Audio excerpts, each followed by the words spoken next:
जद्दा के मकामी होटल में जमात इस्लामी आज़ाद जम्मू कश्मीर के नायब अमीर सरदार जाहिद रफ़ीक के एजाज़ में पुरवकार तकरीब का अहतमाम। तकरीब की निज़ामत के फ़राइज़ मारूफ मैन बिजनेस फोरम सऊदी अरब समाजी राब्ता के सदर राजा रियाज ने सर अंजाम दिए। तकरीब का बाकायदा आगाज़ तिलावत कलाम पाक से किया गया।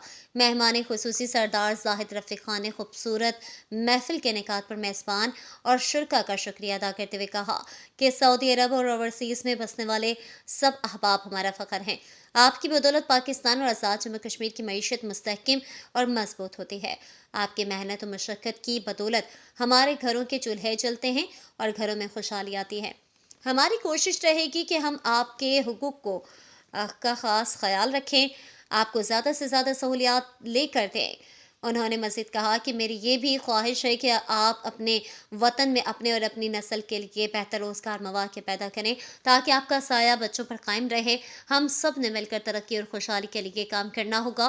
तकरीब में chairman Jammu Kashmir community overseas Sardar Waqas Inayat, professor doctor Moinuddin, नायब नाज़िम जमात इस्लामी जद्दा चौधरी मोहम्मद सिद्दीक चौधरी, जुल्फ़िकार सरदार अशफाक, सदर मुस्लिम कॉन्फ्रेंस चौधरी खुर्शीद अहमद मथियाल और सरदार जाहिद रफ़ीक के हल्का इंतखाबात के लोगों ने भी कसीर तादाद में शिरकत की और अपने अपने ख्यालात का इजहार किया।